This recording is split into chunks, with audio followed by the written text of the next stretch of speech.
Hello, everybody, and welcome into the 76th edition of Texas Longhorns Live. We really appreciate you guys joining us every Monday night. Please hit that like button. Please subscribe down below.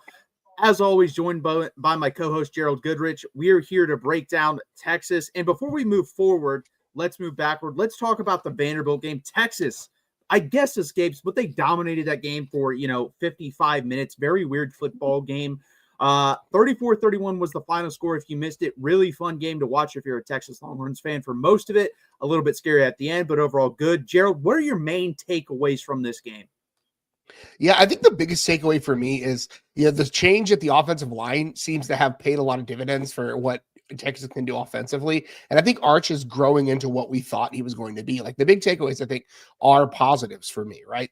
Texas made some changes at the O-line. You've got an experienced guard now playing at the guard position where you were kind of, having him playing out of, when you have multiple guys playing out of position, things go sideways. So now you've got guys playing in their natural positions, guys that are playing where they should be, and things looked a lot better. It didn't hurt that Steve Sarkisian kind of schemed up and continues to scheme up things to get the ball out of Arch's hands quickly. But Arch was able to operate. He was able to move the pocket. He really was effective using his feet, not to run, but to keep things open, keep his eyes downfield. Arch is really, over the last couple of weeks, becoming like the quarterback that he thought he would be going into the year. I think almost 700 yards, 7 touchdowns, and an interception in 2 games is a huge, huge number for him. And that one interception really wasn't his fault. That was Parker Livingston not really going up for the ball like he should, or not bringing a ball in like he should. He went up for it, but he didn't bring it down. So like that, those two are the big takeaways. Like, the offensive line trending in the right direction. Arch is growing into the role and really growing in his confidence, and we're seeing the dividends with the Texas offense. No, I completely agree. I mean, Arch the last 5 quarters has been brilliant. He's been basically perfect because he had to be in the Mississippi State game in that 4th quarter. Otherwise, we lose that football game. And then we started out. That was our best start to the game, maybe under the Steve Sarkisian regime. Like, it was that good. We really only at the end of the half, we didn't score. And then there was another time in the game where he didn't score. So there were 2 times the whole game where you don't score any points on a drive, which is really impressive. This isn't my stat. CJ Vogel tweeted this out, but I found it very interesting. And it's kind of like what we've been saying, Gerald, for the past 5 to 6 weeks. So in 12 personnel, Texas is averaging 4.12 yards per play. That's on the season. This is bad. For reference, Wisconsin, they average 4.21 yards as a team. That is 135th in the country. So Texas is basically Wisconsin with 12 personnel. We saw in this game, it was all 11 personnel. And what do you know? It worked. We said this. It doesn't make sense to kick off your 4th wide receiver when your tight ends aren't as good as they are. Like DeAndre Moore, or whoever you want to say is your 4th wide receiver in this offense, Emmett Mosley, Parker Livingston, are much better than Jordan Washington, Spencer Shannon. I mean, any of those guys. And they're probably even better than Jack Endries, who's your main tight end now. So I completely agreed with the decision. Something concerning for me, though, Steve Sarkisian was asked about it, and he actually said the plan was 12 personnel, but early on they were just so good out of 11, they didn't go to 12. So thank God. Hopefully that is like the slap in the face of, hey, this works. This has worked every time it's on the field. We pointed out, it's like this offense just runs better when it's 11 personnel and up tempo, and we saw those 2 things. Like you said, we've also been asking for, hey, why don't we try this offensive line combination? We tried literally every other combination you can think of, and it didn't work, and we finally went with this one. Now, I will give the staff a little bit of a break here because Cole Hudson was hurt for a couple weeks, so maybe this was the plan a couple weeks ago. I don't know. You'll never get the truth out of him anyways now if you ask that question. So that's interesting. And then, like you said, with the offensive line, 6 pressures allowed in this game. Guys, the next closest one to that in SEC play was Mississippi State, and that was 26. That was the second lowest. So 20 less pressures in this game than the second lowest. Phenomenal job by this offensive line. Yeah, and this is what I think when folks had high hopes for the offensive line, this is what they expected them to be, right? It's a young group, it's an inexperienced group. And when you see offensive line units, they generally get better as the year goes, because I've talked about it here before. It is a group that has to develop as a group, right? They have to get their rhythm down. They have to get their routines down. They have to get, and especially with a group like this that isn't that seasoned, not only on their own, but together, they have to be able to gel a bit and come together a bit. So that's a huge step up for Texas. Now, they've got a big test coming in 2 weeks, and Georgia has, again, we have a lot of tape that shows that Georgia knows how to get to Kyle Flood's unit, but ultimately, like, this offensive line is playing in a way that, again, enables the whole offense. I've said it before, like you can put any level of talented quarterback behind a bad offensive line and they're going to look bad, right? But now that the offensive line is looking better, Sark and Arch seem to be getting in a rhythm. Arch and the receivers are getting into a rhythm. It's all starting to click and it's all starting to pick up. 100%. And you saw, like, we've also been asking, keep the game plan pretty simple early on. And we kind of saw that the first play of the game back-to-back weeks was a swing pass to Ryan Wingo. One went for like a 60-yard play. The other one went for a 75-yard touchdown. So you have the athletes, especially Ryan Wingo. I don't think he's a great wide receiver right now, but he is a great athlete. So if you get him the ball in his hands, he's able to make guys miss. Now, versus a team like Georgia, is that going for a touchdown? No. But if it can go for 8 to 10 yards, that's gigantic and good first play for Texas from the line of scrimmage, especially when you have a weaker run game and a run game that has not worked at all versus Georgia's, the Ohio States, those level of teams of the world. So we're definitely going to have to get better either in the run game or just, stick to that type of offensive game plan going forward versus the next 2 out of the 3 opponents we play, at least in Texas A&M and Georgia, because they're different level of athletes than even the Vanderbilts, the Mississippi States of the world, who are good football or decent football teams, but they're not Georgia, Texas A&M caliber of football teams. Yeah, and Vanderbilt, we talked about, I think I talked about it in the preview. Like that was the plan. Go sideline to sideline. Like don't let, there's not a guy on that Vanderbilt defense that was able to check one of the Texas receivers, and we saw it all day. It's why yards after, I think Texas had like 230 something yards after catching this one. Like get your athletes in space and just let them be athletes, because Vanderbilt doesn't have the horses to run with it. And you mentioned like A&M, Georgia, they do, but also those are 2 defenses that I think are gettable. And we'll talk more about that as we get closer to those games. But ultimately, if the Texas offense plays like this and the defense kind of corrects back to normal, I think there's a really good shot that Texas is competitive in both those games, if not wins them outright. Yeah, so we'll talk about some of the bad things we saw in this game. I mean, the secondary, too many miscommunications on the back end that led to wide open guys. Last year, guys, I think we were spoiled by the communication on the back end with Andrew McCuba, Michael Taft, Jahdae Barron. Those are, 2 of those 3 guys. I think Michael Taft, elite, and they're going to be good NFL players. Like, I'm a Broncos fan. I get to watch Jahdae Barron. They literally just run him out there, cover tight ends. And Jake Ferguson's might be one of the best tight ends in the NFL, and he was held to 0 catches in that game. So that's what we're missing from this Texas defense. And, we took it for granted.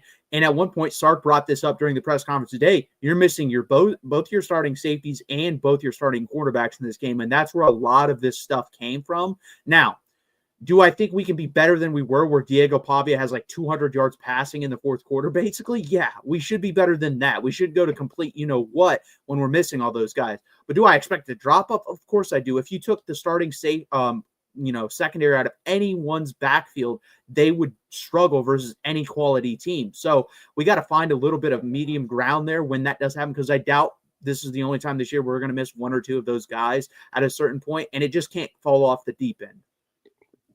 Yeah, and losing Michael Taft obviously goes a long way to improving what Texas is trying to do.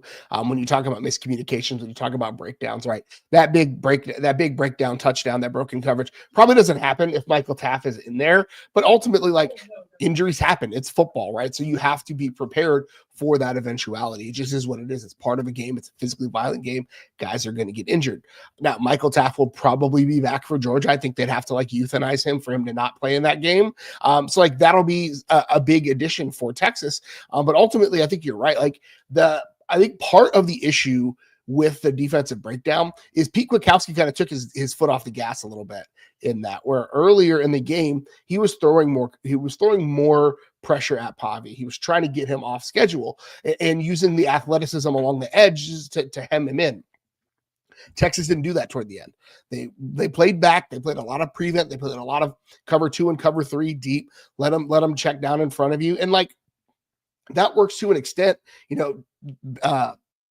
Vanderbilt, when they needed to score quickly, they had 2 drives that totaled more than 7 minutes, almost 8 minutes in that. So again, let them check down and take it in front of you. But ultimately, you're getting carved up and you're giving up yards. So that's something that we have to really keep an eye on. Taking your foot off the gas, especially with what has been working, has bitten Texas in the butt multiple times.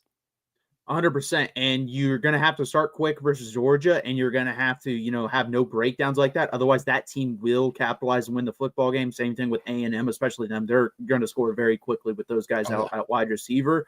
But a positive thing I will say, Cade Phillips played in this game, played pretty well. I believe 22 snaps, no completions his way, so good.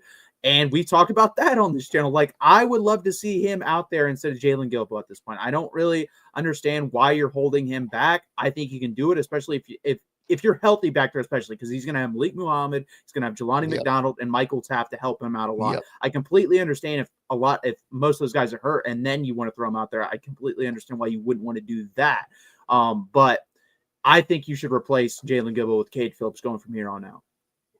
I think it's fair. And you and I have not been silent about my frustration with Jalen Gilbo's play. Like he should be an elder statesman. He should be the guy along with Michael Taft that are really setting the tone for the secondary. And it's just not. He's not been able to play up to the standard. Folks are talking about the 2-point conversion given up. He got pushed into next week on that. Like, that's offensive pass interference. But ultimately, Gilbo has been somebody that I really had a ton of high hopes for, and I'm not sure why it didn't materialize. I think he might need an extra half a step or something to get there. So, I think playing Phillips, and again, throwing him out there against Georgia is going to be tough, or throwing him out there against A&M is going to be tough.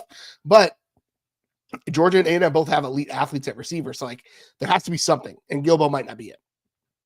Yeah, I agree, and it's going to be interesting because when I watch Georgia's offense, guys, it's going to be a lot of, screens with their speedsters, and then they'll attack deep once in a while, but it's that. And if you can't tackle in space, and Gilbo has struggled with that decent amount this year, and also getting beat over the top, it's going to be interesting. Like, if I see him line up on Zachariah Branch, I'm not going to like that matchup whatsoever. That's like I mean, we saw what Brennan Thompson did versus this secondary, and I think that's like Brennan Thompson on steroids, and that'd be lined up on your worst player in the secondary, in my opinion. So, got to figure that out. Got to figure out during the bye week how we're going to attack this Georgia offense.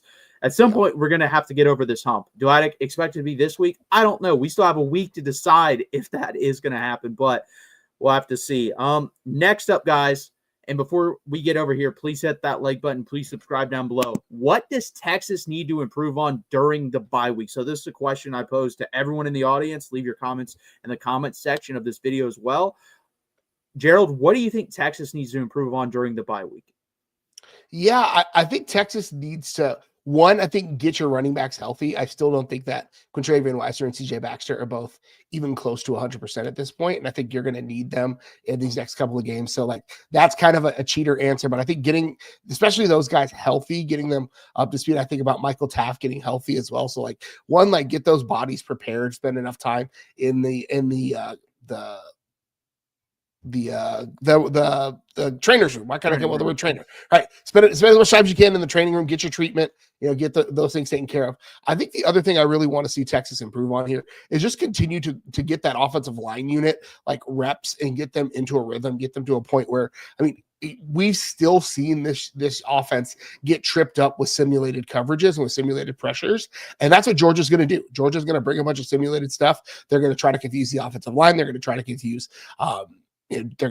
Arch Manning. And so I think spending time focusing on that specifically. And then also I think with that, really just cleaning up penalties, cleaning up, the disciplinary stuff. I disagree with both of the false start penalties from Sunday, but you got to make yourself undeniable, right? If you don't flinch, they can't call it. If you grab the guy quick enough when he gets in the neutral zone, it's encroachment and not false starts. Those things where it's wild thinking about how a month ago we were ready to write off Texas as a lost season. And now I feel like all of the stuff I need from them in the bye week is the fine tuning stuff that takes them from good to great. Yeah, I actually agree with that. I think it is fine tuning things, take them from good to great, and penalties, I haven't checked where we're at recently, but 2 weeks ago we were the second worst team in the SEC. I don't know if we've improved that much on that. I know we've gotten better the last couple of weeks, but that is still something we need to fine tune, especially again, going on the road to Athens in a place where they've only lost one time in 5 years, basically. Yeah. You can't commit, let's say 8+ penalties. They commit 3 or 4. We're not winning that football game if that happens. We're not a good enough football team to do that. We're going to have to win on the margins of those type of games. So I completely agree with that. Catching the ball is like one of the main things I wrote down. This team has struggled with drops, and was it better versus Vanderbilt? Absolutely. Ryan Wingo, the first pass of the game, the little swing pass, he actually caught it with his hands out front of him. Now, I will say it was awkward as hell looking. Like, it did not look natural for him at all. He's like, put his hands out like this, and it kind of just fell into him. So got to get better with that, especially, he's going to even want to catch with his body more now with the thumb injury. That's going to be very interesting to see, because that's going to hurt when he does catch the ball. That looked pretty nasty. Luckily, he does get a week to recover, or 2 weeks basically, before he plays another football game. And Sark said he's probably going to give him the whole week off, and I probably agree with that. I don't really see the benefit of practice that much if your thumb's that messed up. But we got to get better with that. Parker Livingston had the one versus Mississippi State and the one in this game, the one versus Mississippi State. Jumps, goes through his hands, intercepted. The other one goes up with one hand over the middle. You didn't need to go up with one hand. It was right in front of you. You could easily go like this instead of this. So got to catch the ball when it's thrown to you. Number 2, we already talked about it. Communication on the back end. It's got to get better. You cannot give up these chunk plays versus an A&M versus Georgia. Again, you will get beat. That you might be able to win the game, come back versus Mississippi State. You might be able to win the game, come back versus come back versus Kentucky. You might be able to survive Vanderbilt making a quick run at the end of the game. Not going to be able to do it versus Georgia and A&M, especially in A&M. And if you're giving up deep shots to A&M, we can just go home, because Mario Craver is going to be going for 200 yards just like he did versus Notre Dame, and it's not going to look pretty whatsoever. And then run blocking. Pass blocking was great in the game versus Vanderbilt. Run blocking was still not good enough. I don't know if it can be improved at this point. It's kind of late in the season to where this is the offensive line going forward. We'll see if they can work on that during the bye week. I think personally, I don't know what to do here, because I would say outside zone, but the thing is, Georgia destroyed our outside zone last year. We cannot run an outside zone at all. So that's going to be interesting, the run scheme they come up with to face Georgia. Maybe they do just go outside zone, see what happens this year, because Georgia isn't as good up front. They just aren't. They were much better up front last year with Michael Williams and Jalen Walker. They don't have those guys. Those type of guys are freshmen on their team this year, and they're not ready to make the impact yet. Next year, that's a different discussion. And then you go ahead. No, I was just agreeing with you. And then sticking with 11 personnel again, please. When I thought we were past it, I did, and then I heard Sark's comment after the game, and I was like, dude, you were really going to go 12 personnel until you saw the first 2 drives. So I'm like, okay, that's not good, because that is still sticking with your scheme. And like you and I have said, we have said, stop making it what you want it to be and actually do what it is.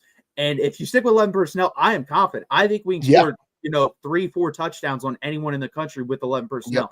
Go back to 12 personnel. We're not, guys. We're not winning out with 12 personnel. Let's put it that way. At best, we're 8-4, and I don't even feel confident versus Arkansas if we're going to go 12 personnel, honestly. So we have to stick with that, please. That's like the main thing for me. If we stick with that, we have a chance in every one of these games. Yeah, and I wonder, how much Steve Sarkisian's not really one to let a ton of input into his scheming sessions, but I wonder what that process is like, what that conversation is like how does he get, because I feel like Arch is at a point where he's going to say yeah, I love this. That's what we've said. You said it already, said it really well, but I always talk about Steve Sarkisian wants to should this offense, and it's not how it is. That's not what you have your idea of what it should be, but that's not what it is, right? And good coaches, good offensive coordinators, good defensive coordinators tweak the scheme to fit the players that you have. Again, going back to that would frustrate me. Going back to that would be counterproductive, maybe. It would definitely run counter to what they're doing. And I think we'll know pretty early on what Steve Sarkisian's plan is. This Georgia game feels like a classic Sark overthinker, it just does. So I don't know what is going to happen with that group. But I think, ultimately this kind of bye week for me really does feel like self-scouting and get healthy. Self-scout, get healthy. What are your tendencies? What has Georgia been doing?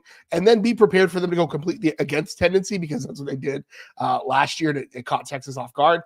So what are teams doing to you that are giving you the biggest problems? Again, in my mind, it's simulated pressures. Those things really eat up this front. So that to me is something if one thing happens this week, it's really brush up on how do we deal with simulated pressures? Who's calling what?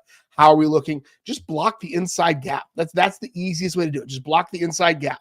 Nobody looking for work. Just block the inside gap go into your pass set. Like that to me, maybe I'm oversimplifying it, but it seems like it should be pretty simple. No, I mean, it should be. You're playing Division I football at Texas. It should be simple enough. My last thing was red zone offense. I will say the last 2 weeks has elevated us pretty well. We've done a really good job in red zone. We're 76 in the red zone scoring. Honestly, if you stay around that range, I would like to move up into the 50s, honestly. But if we stay in the 60 to 80 range, I'm cool with that. That'd be an improvement over the last 2 years. But those are my main takeaways. And again, number one for me is going to be sticking with 11 personnel. I just don't see at this point, we've been calling on this channel, for about 3 to 4 weeks for 11 personnel, but 5 to 6 weeks, I've been saying no under center stuff. And they finally got away from that, 2 to 3 weeks ago. And it's mostly shotgun and pistol. So again, now it's time for him to be not stubborn with that as well. Just stick with 11, run it out of shotgun, run it out of pistol. And I think this offense will be just fine moving forward. I think you're absolutely right. It's get Arch in position to be comfortable and do what he wants to do, and things will go well for you. And last thing, get healthy, because Jelani McDonald, I think Sark said, probably wouldn't play if we had a game this week because he had a concussion. Ryan Wingo with the thumb probably wouldn't play this week with his thumb. Taft, I think Taft probably would play this week, honestly. I think he was basically going to play last week and they held him out. But overall, if we can get as healthy as possible going to Georgia, I think we got a shot in the game. This is not an invincible Georgia team. They can definitely be gotten. They've been in close games throughout the whole season, and this helps us, guys. Mississippi State, I think, on the road this week, I'm just going to say I think they can beat Georgia. We'll see about that, but I think they can definitely give them a game. I don't know if beating Georgia before Texas has to play would be a good thing or a bad thing, because I think about all those zombie Bama teams, and I think there's a zombie Georgia in there as well. So I don't know. It's scary. How about 10 overtimes? I would love that. Give me a letdown situation coming out of that. Beautiful. Again, guys, please hit that like button. Please subscribe down below. Let us know what you think Texas needs to improve on during the bye week. We really appreciate you guys tuning in. Again, please hit that like button. Please subscribe. Now, next up, can Texas go 9-3 and make the playoffs? I kind of was starting this train before the Kentucky game. May have gotten ahead of my skis on that one, because then we almost lost to Kentucky and Mississippi State, but we looked better versus Vanderbilt. But Gerald, do you think Texas can make the playoffs at 9-3? Yes. I think there's a world in which it happens. I think a lot of things have to fall in the right way, but I think ultimately, I think the first thing that it's like, who is the loss to, and what does the loss look like? Now, the College Football Playoff Committee really does weigh like strength of wins over strength of losses. So, I think if Texas splits Georgia and A&M, beats Arkansas, I think that's a pretty solid indicator, because that would be now their third top 10. Well, if they beat A&M, it'd be their third top 10 win of the year, right? Georgia's out, I think, just outside of the top 10. So like that would be, again, another top 25 win. There are not many teams on the schedule, on the calendar, in the country that have that resume. And so when you think about strength of win, that's a pretty solid metric, and that leans, I think, in Texas' favor quite significantly. I also think it depends on what the other 9-3, 10-2 schools are, what their resumes look like. But I think there's a big window in a world where I think you could argue for it and not sound crazy. No, I completely agree. I actually have some teams written down, and I'll read them to you and let you know if you think Texas has a better resume than them. 9-3, I actually think out of all these teams, we would definitely be in. So Oregon at 10-2 would have losses to Indiana, and then one of the losses would either come to Iowa, USC, and Washington, with beating two of those teams. Do you think Texas has a better resume than that? I think so. I agree. I completely agree. Yeah, I think so. I think there's again, I could entertain a debate, but I think Texas, again, I come back to those two top 10 wins right now with a potential third coming. Well, and that's what I'm just going to include. Like, if Texas is 9-3, they're going to have a win versus Georgia or A&M. I think 3 wins versus Oklahoma. Let's just say Georgia, and then Vanderbilt. I think that's better than a win versus Iowa and USC, or Iowa, Washington, or USC, Washington. Honestly, I just think it 100%. Is. Now, is there a scenario in which, the SEC already has 5 teams in, the Big Ten has 2, and they just throw a bone to the Big Ten to get to a third team in? Yeah, I could see that. Should it work like that? No. And I'm going to be very interested tomorrow when the rankings come out. And I'm also going to be interested. They're using like their new formula or metrics to determine some things. Yeah. I don't know what that looks like or how they do that. The next team up would be Notre Dame. Their good wins would be USC, Pitt, and Navy. They would have losses to A&M and Miami. I personally think this is still a better resume. Texas has a better resume than that from Notre Dame, in my opinion.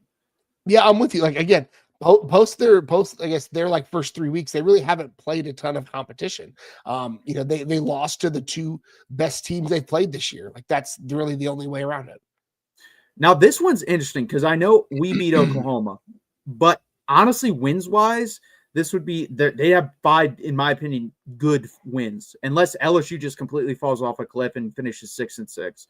But Missouri, Bama, Tennessee, Michigan, LSU. I don't even know what they would do here because I do think they'd have better wins, but we beat them on a neutral field by 17 points. Yeah. What do you think would happen in that situation? I don't know. I really don't know. I think, again, they're looking at strength of win. And if a win is against a team that you're in a head-to-head with, then I think that makes sense to me, right? Because, by transitive property, Texas beat all of those teams, right? So as we think about it, in my mind, again, I'm biased, right? I've got this here, but like I think it would make the most sense for Texas because, again, when they played head-to-head, Texas was the better team.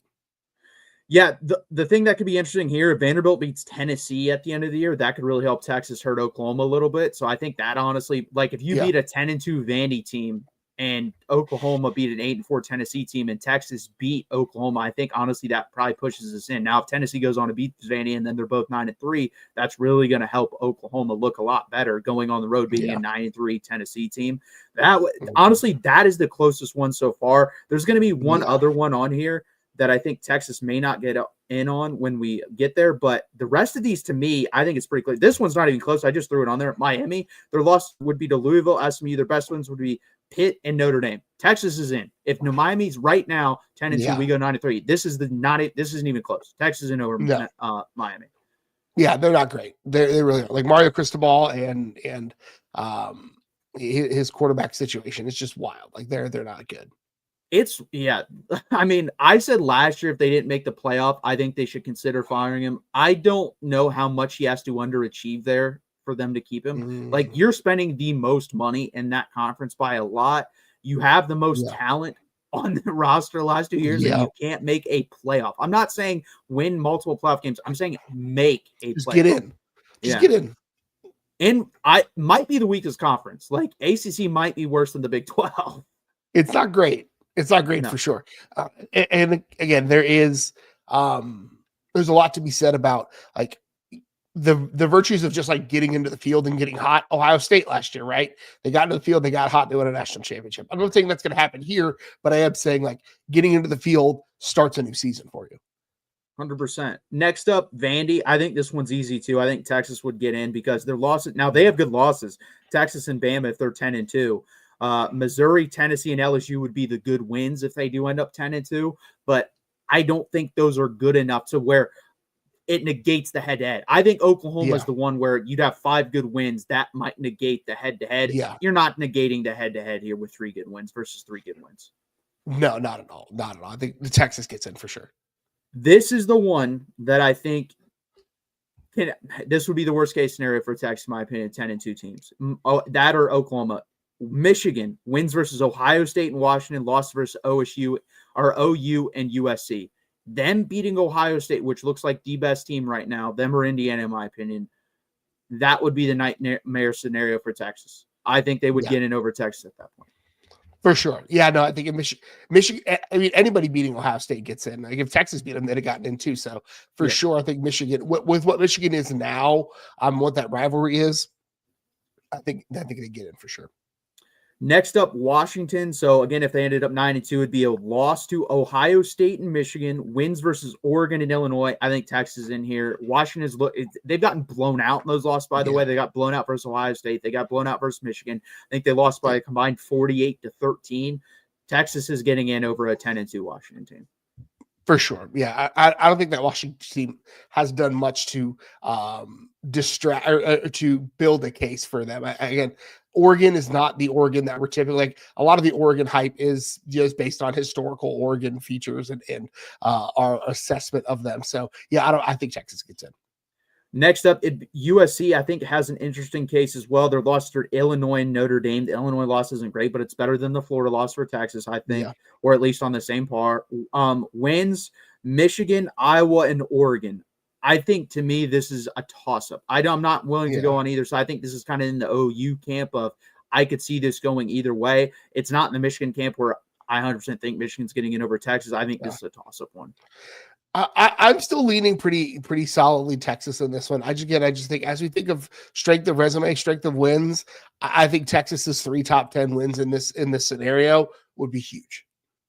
This one's interesting, and I think it's the Iowa of it all. This is the last team. Iowa could go 10-2. They really could. They've improved a lot over the past month. Their losses are to Iowa State by 3. And to Indiana by 5. They gave Indiana the closest game. And then their wins would be USC and Oregon. Mm-hmm. I do think Texas gets in, but honestly, they have a lot better case than a lot of the teams I named. People are just going to look over it because the name Iowa. That's all. Yeah, it's hard, I think, because you also have to take into account, like, this is meant to be a TV product, and Iowa doesn't necessarily turn a lot of heads, even though it's ranked properly and it has lined out with what the AP and the BCS would have said in the past. You have to keep that into account. Like, we want this to be an enjoyable moment for us. Yeah. So Iowa doesn't bring that to the table as frequently. And I think Iowa is a big helmet scout team where it's like they're a big brand, but like we know what they are, we know what their brand is. It would be so Kirk Ferentz to like continue to just like back his way into this. I think it'd be a great way for him to end his career. Yeah, so the best case after looking at all these schedules, guys, for Texas to get in, if they go 9-3, Oklahoma lose one more game, Michigan lose to Ohio State, and then Iowa, Washington, Oregon, and USC kind of all play each other in a round robin. They all need to beat each other. If they all beat each other, Texas is going to get in at 9-3. That's what's going to happen. I'm just going to let people know right now if those scenarios happen. And that's if you look at the schedules, it's very likely to happen. Oregon could definitely lose to Iowa this weekend at Kinnick. Would not shock me. And then they would go on the road to USC. USC could beat them. And then Oregon and USC play a week later. Oregon could beat USC. Would not shock me at all. And like I said, OU lose a game. Not impossible. They're going to play Alabama on the road. Definitely could happen. Then Ohio State beat Michigan. Texas is going to be in the playoff at 9-3 because that's better than Notre Dame. It's better than Miami. And it's better than Vanderbilt. So I think it's a real possibility. You're muted, Gerald. I just think you're spot on. Like, I think there is this is why I love and hate the college football playoff conversation. Because they're going to put out the list tomorrow. There's going to be 1,001 think pieces about it. Wasn't Mississippi State in the original college football playoff number rankings? 1?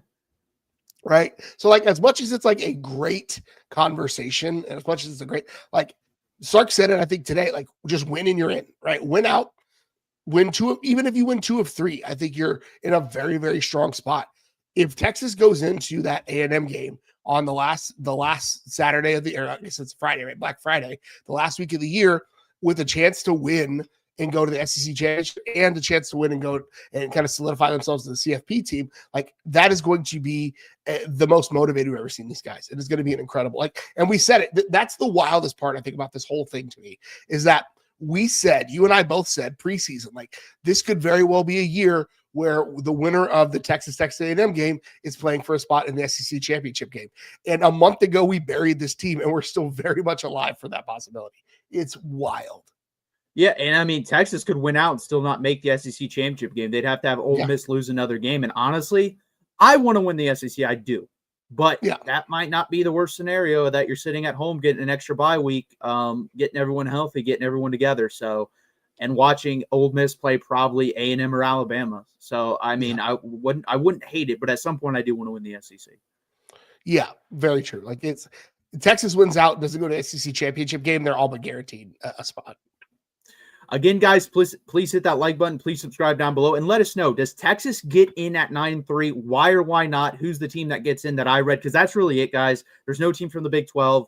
at 10-2 that's getting in over Texas. There's no team from the ACC at 10-2 that's getting in over Texas, other than I only put Miami on there because the big brand, but they're not choosing Louisville at 10-2 or Georgia Tech at 10-2 or Virginia at 10-2 over Texas with their schedule. So let me know out of all these teams that you could see get in over Texas. Please do that. Next up, Texas hosted an LSU commit, Bryson Martinez, offensive lineman, 6'6", fits in the big human category because he is a big human. 6'6", 300 pounds, offensive tackle from Louisiana. Gerald, what do you like about this guy? Yeah, I mean, he's got good feet, right? We've spent a lot of time this year talking about offensive linemen with bad and slow feet. He's a basketball player, so he's got some lateral movement. He's got the quick feet. He's able to. He plays center though because he's 6'6", right? It's like he's not the ball handler, but ultimately he's got good feet. He's a big human. He's very aggressive. He definitely likes to put guys in the dirt, which is what you love to see from an offensive lineman. He's very, very, very cranky. I'll say out there, just likes to be mean and nasty. I do think he's got like a weird kind of hunch when he's in pass pro. I don't know what that is. He's not taking a false step. Like his feet are good, but he looks, and maybe it's just a product of like blocking a guy that's a foot shorter than him, but it always looks like he's a little hunched over in pass pro. So like as he gets to Texas, I think like if he gets to Texas, the thing is to kind of get him to relax his back and lean into it. But I think ultimately he's a big prospect with good feet. And those are two things that Texas really desperately needs.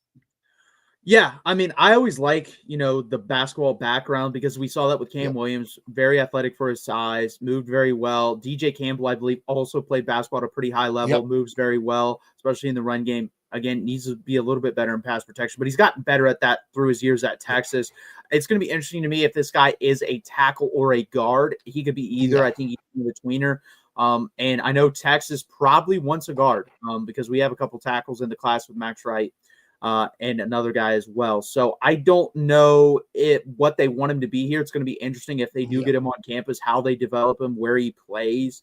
But overall, I like what I see. He's a 4-star for a reason. He's not a 5-star. He's not some freak athlete out there, but he's also not, this giant mauler. He's a good, he's good in the run game. He's not great in the run game. Good in the pass game, not great in the pass game. But like you said, the feet are there and the body is there. And those are the two most important things. Because, guys, we see guys on this team who have one or the other. We had a guard, Connor Stroh, that didn't have great feet, but he did have the body type. So I think that's very important. And I hope we learned our lesson that, hey, it just can't be big humans. It's got to be big humans that can move well, play in this scheme, get out. Especially we like to run the screen game. You have to be able to get out there and run down the field and blocking the screens. I think this guy can do that better than some of the guys on the team currently. Yeah, I think that's fair. Again, being able to get out there quickly. We saw it again against Vanderbilt. There were a couple of spots where the Texas linemen were still not in the right spots for screen passes. So it's definitely something to keep an eye on. And I think this guy, again, we talked about it, good lateral quickness, good feet, quick. He's quick enough to be a decent basketball player. And he's quick enough he plays a little tight end, I think, for his high school as well. So like, he's not just this inline guy. So like, he's got some athleticism to him, which will go a long way for Texas as it tries to shore up and correct whatever the heck's happening in the O-line room. Yeah, it's going to be interesting here. I'm looking at his offer list. We offered him May 1st, 2024. So we've been on him for a while. Yeah. He committed to LSU in June of this year. And then obviously with the Brian Kelly firing. So it's going to be interesting. A lot of these kids do want to stay in Louisiana. I don't know who they're going to hire yet. There's really no smoke, which is kind of weird. To me, they kind of just fired Brian Kelly and didn't have a plan, which I understand because he had not succeeded, so he deserved to get fired. Yeah. But usually you do have a plan from the athletic director, but they don't have that either. So it's kind of turmoil there. It'll be interesting when they do get a head coach. Yeah. They got the governor, I believe, over there. Yeah. I'm going to be honest with you. He could probably make a better decision than Scott Woodward. Scott Woodward has hired Jimbo Fisher with the highest buyout ever, and then Brian Kelly with one of the highest buyouts ever. So he can't do much worse than that. He did hire Jimbo, but the extension was not Woodward. Okay. The extension was the guy after him. He did hire Jimbo. He goes for splash hires. It is what it is, right? Like the Jimbo extension was the killer. Like the Jimbo hire was not good. The Jimbo extension was. And that wasn't Woodward. Actually, I think James Carville, famous politician and LSU grad, is actually really upset by the Jimbo Fisher slander. So we got to tread lightly on that. Hey, he may get the job at LSU. I don't know. He was the offensive coordinator there for a national championship. I think his time's up. That'd be an awful hire to me if they did do that. Terrible. Yeah. But who's going to want that? Who's going to want that job? Like we know, like LSU should be one of the best jobs in the country. We're not like how the governor being all up in the Kool-Aid and like the board of directors, like board of governors, I think is what he's called it in Louisiana. Like the governor's picking the next head coach, and he's going to pick the next athletic director because they're the people that are going to make that decision were picked by the governor. But that's a whole nother conversation. Wild stuff. Do you think if he comes to Texas, do you see him playing guard or do you see him playing tackle? I think just based on what Texas has in the class, they probably are eyeing him at a guard. But, you know, Texas does like to bring guys in that they can test out at both, right? We've seen it even this year. You've got a guy who you recruited as your tackle of the future that had to sub in at guard for a couple of games because of injury and matchup. So I think, you know, get him on campus to see how his body develops. He still looks like he's got some room to grow. If you go and watch his tape, his feet look bigger than his body. So like when you think about, again, it's silly, but like puppies with big paws usually turn into big dogs. I think he's still probably got another inch or so of growth in him. No, I agree. I think he's probably going to end up playing guard though. And it's going to be interesting, you know, they, you know, have pushed this kind of late because I think they were trying to flip Malachi Lee. I don't think Malachi Lee at this point is going to flip from Michigan to Texas. So they, you know, he came in, visited, 36-hour unofficial visit. So there's definitely interest there, and it's going to be interesting how this plays out. You know, the recruiting stuff has been kind of quiet for this cycle. We've kind of moved on to the 27 cycle. So we'll see what happens here. I think they would like to add one or two offensive linemen, and I think this is one guy they definitely like to add. Yeah, and these LSU kids are in a weird spot. Like, you don't have a coach. There's a month till signing day. So, like, do you sign and hope that they get a good hire? Do you look elsewhere? Like, firing a coach mid-season, especially where they fired Brian Kelly, like, it's supposed to let you resolve these things. But the level of dysfunction they've got, like, some of these kids are going to jump ship, and I hope this kid is one of them. I do as well. Hopefully we can get some players off the roster as well as also Florida. You know, Dallas Wilson is injured for the year. I'm wondering how injured he really is. And if he can walk, or you know what, he doesn't have to walk. We can go pick him up in Gainesville and drive him to Austin. I'd love to have him. There's an offensive lineman that I think is starting as a redshirt freshman for LSU that's from the Houston area. So get him back in, get him in Austin. Yeah, for sure. Again, guys, please hit that like button. Please subscribe down below. We will hit you with updates. If he commits, we will drop a video. So please, again, hit that like button, subscribe down below. We really appreciate it. Now, go over to the comments real quick. Just to do says, really hope we can retain Le'Allen Clark. Guys, impact is evident. Yeah, I think for this year, we'll definitely have him in next year as well. But after that, I could see him moving on to becoming a defensive line coach somewhere. Yeah, he's somebody that probably has a lot of upward mobility. You know, he's just a couple, like 3 or so years into his coaching career. I think he was a GA for 2 years and then came to Texas. So like he's early on in his career. I'm wondering, you know, Texas, you want to groom these guys for the future to be on your staff, right? So I wonder if Alan Clark is somebody that they really have like future designs for and future plans for. You know, Pete Kwiatkowski's he's not going to become a head coach. He doesn't seem like to have that desire, but I think he's a guy that can be a great developer of something like Alan Clark in that role. So yeah, he's going to be around for at least another year, and Alan Clark is in a very advantageous position because his group is probably the most talented group on the team. So he's in a good spot there. David Keith Williams, Bryson Martinez is listed around 6'5.5", 290, which to me is perfect size for his offensive line recruit. The recruit can be physically developed by strictly adding muscle. Yeah, I agree. I don't think you don't have to really do anything other than add. It's easier to, well, I don't know. It might be easier to lose unless you have a problem with food. If you have a problem with food, then you might, like Cam Williams did struggle with that. But I will say Cam Williams, you know, when push came to shove, he got down and he's, you know, pretty slim in the NFL now. So I don't know. I think it just depends on the person, honestly, body type wise. So for some people, it's hard to add muscle. Yeah. And you know, he looks like a kid who's probably one barbecuer. I guess he's from Louisiana, right? One crawfish boil away from 300. Like he's probably going to be in that range. Like it's not going to take much for him. But I also think, again, I said it when we were talking about him initially. Like he looks like he's probably not done growing. So I wonder if he comes to campus, closer to 6'6", and pushing that 6'6.5". So that would be interesting to see again how his body develops. You get him on campus, you get him in a good nutrition program, and see how his body develops and where it goes. Yeah, I completely agree. And I think, Ray Becton and those guys have done a really good job. That's one thing, guys. We used to have a lot of soft tissue injuries on this football team. Yeah. We don't really have that anymore. I guess Tom Herman talking about squatting like the week of games probably wasn't the smartest thing to do when you're in the middle of a football season. But, what do I know?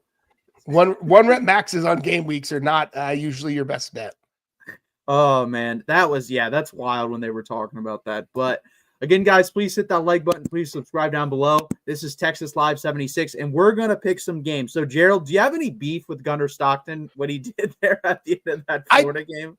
I mean, as somebody who's trying to catch up, yes, but as somebody who is understanding of smart football, I understand why he did it.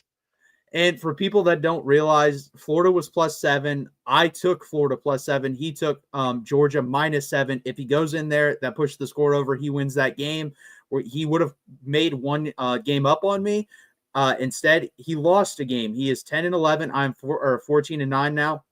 So let's jump over to this. The first game, I'm surprised by this line. BYU is getting 10 points on the road at Texas Tech. Who do you have in this game? Oh man, I'm getting that like throw up taste in the back of my mouth as I say this. I think Texas Tech. I really think Texas Tech is going to has this one. They've bought themselves to be an elite team. Like they are very likely going to be the Big 12 champion. I think they've got. There's obviously a lot of football left to play, but ultimately, like it's going to be. They have been so good early in games. Like they put you in the dirt super fast. And if that happens, BYU is not necessarily built to make that up. So I think I've got to go Texas Tech. As much as I don't want to, I've got to go Texas Tech. I think that's fair. My thing here is I think Baron Morton is going to play in this football game, but we know his injury. I mean, he's always hurt. Yeah. And if he's hurt now, Will Hammond is out for the year. So you're on your third string quarterback if he does get hurt. And, a guy that no one talks about, he's got a weird number. He's played good football. I believe it. Yeah, Bear Bachmeier, freshman, played very well for BYU. So I'm going to take number 47. 47, yeah.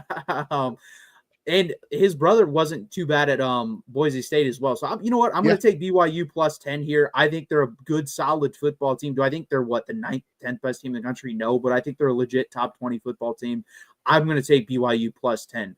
Next up, we're going to have Oregon going on the road versus Iowa. Oregon is favored by 6 points. Gerald, how do you feel about this football game? I still don't know who the heck Oregon is this year. That's hard for me, right? Who is this Oregon team? We know who Iowa is. They've been doing more work as of late, looking like an offensive juggernaut, more so than they have in the past. I think I'm going to go Iowa just because I think Ferentz is on this like swan song tour of like, hey, remember, I was a really good coach for a really long time. So like, I think I'm going to go Iowa just off vibes. I am as well. So I had Oregon going 9-3 coming into the season. I thought they were one of the more overrated teams along with Notre Dame. I said Notre Dame would start 0-2. I was right about that. I don't know about Oregon. I could be wrong about Oregon. If they win this game, they end up to 11-1, 10-2, then I was wrong. I had them losing this game in the preseason. So I'm going to have them losing this game here. I'm taking Iowa +6. Look at the opponents Oregon has beaten. I think their opponents are like 2-20 or something crazy like that. Great. The teams they've beaten, like you killed Oklahoma State, you beat Northwestern, you beat a lot of bad football teams. I don't really know how good you are. And then the one football team that you played was good. You got beat by 10 at home. So I'm going to take Iowa here. Yeah, I mean, but Indiana was the one that beat them at home, right? Like, I think you may have glitched. Like, it's hard. Indiana is just murdering people this year, so it's hard to fault them for that loss as much as I wish I could. No, that's true. my only thing is it's at home and he lost by multiple scores, so that's the reason I'm saying I think that. it's fair. UGA versus Mississippi State, UGA versus Mississippi State, we talked about is this a trap game? So I'll let you start this one out. Mississippi State's getting 8.5 at home versus Georgia. What do you think about this? Man, Mississippi State, are they going to build off of last week, or is this a letdown spot for Mississippi State? That's the vibe that I have to pick the spot on. And I think I'm going to go Georgia. I really do. I think Mississippi State, it's a great story. I'm gonna kick myself because my head's telling me Georgia, my heart is telling me Mississippi State, but I think I'm gonna go just Georgia. I think when push comes to shove, I think Georgia can just out athlete these guys, and they seem to they've been crockpotting folks a little bit where it's like they're losing and then all of a sudden Georgia's winning by 10 or Georgia's winning by multiple scores. So I think I got to go Georgia in this one. I don't know what to do here because I'm kind of the same situation. I want Mississippi State to cover this game. Now, do I want them to win? No, because I kind of have the same concern as you. If Georgia loses this game, they're going to be really pissed off for the Texas game. And a lot of football is who, needs the game more. That really is desperation. Yeah. You can't fake desperation in sports. So I'm going to take Mississippi State to cover. I still think Georgia wins, but I think it's one of those games. They just don't blow anyone out. And I think this is going to be 1 or 2 point game. They might score at the end, make it 8 points. But I'm going to take Mississippi State plus 8.5 here. And it was 9. I definitely would have taken that because that would help out. But I'm going to take Mississippi State plus 8.5. Yeah, if it was 9, I probably would have gone the other way. But we'll see. We'll add one more. Texas A&M. This is an odd line to me.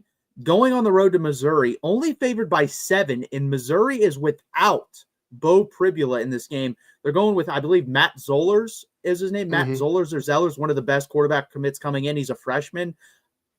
Why is this line only 7? If this was Bo Pribula, I'd understand it at home, but this line being 7 to me is weird. Gerald, I'll let you start out with this one. Yeah, you're going to make me pick Texas Tech and Texas A&M in the same week, and I kind of hate you for it. I don't understand it. I really don't. And conventional wisdom is like if you see a weird line, kind of steer into it. But it's just hard for me to see Missouri, being able to compete with the guy who's it's going to be his first significant start against a team of the caliber of A&M. I think there are still questions about A&M's defense, and I think Missouri does have weapons. So again, it's hard for me to pick Texas Tech and Texas A&M in the same week, but I think I have to. Yeah, I'm going to go Texas A&M as well, -7 here. I just don't understand. I agree. When they give you a weird line, you should probably bet the weird line and take Missouri. But Corey, I agree with you. I don't think A&M's defense is very good. But Missouri's playing with the backup quarterback here. If they were playing with Bo Pribula, I would take Missouri in this game at home. At a heartbeat, Yeah, but you're talking this guy in his first start ever versus a top 5 team. Yeah, it's at home, but still. And you're probably going to have to score 30-plus points in this game because that's how good A&M's offense is. I know Missouri has a good defense, but I don't think they hold them under, let's say, 28 points. So can he score 29 points in this game as a freshman first start? I don't think you can. So I'm going to take A&M. I wonder if it's the Ahmad Hardy of it all and what A&M, A&M is a little leaky against the run, and Ahmad Hardy is a really good running back. And so with a freshman quarterback making his first start, I wonder if, Missouri's probably game plan is to lean into Ahmad Hardy, which we saw Notre Dame have some success on the ground against them. Now, I don't think Ahmad Hardy is of the same caliber as the guy Notre Dame trotted out there, but Ahmad Hardy's a really damn good running back. So I wonder if that's also some of what is factoring into it. But still, it's just so weird. I'm going to hate myself for doing it, picking Tech and them in the same week, but it is what it is. We're here now. Again, guys, please hit that like button. Please subscribe down below. We really appreciate you guys being here. As always, we're here every Monday at 8 p.m. Eastern time, and Brandon and Josh are here every Tuesday at 8 p.m. Eastern time, so we really appreciate you guys checking them out as well. Check out Gerald on X, Twitter, Blue Sky, wherever you can find him right there, as well as his Longhorn Pod, Spotify, Apple, Amazon, iHeartRadio. Check it out right there. This is my X, Twitter, whatever you want to call it, right there. Please give me a follow. Go over there, check out my stuff. I really appreciate you guys. And guys, we won't be here this Saturday, but we'll be here next Saturday after the game versus Georgia, as well as next Monday. So please check that out. And we'll be here for the Arkansas post-game show. We'll be here after Friday with the Texas A&M post-game show. We will be here no matter what, no matter the result. Please join us. We always appreciate it. And as always, guys, hook 'em. Hook 'em. College football is even more exciting when you've got some action on the line, and the games are even better when you're cashing in.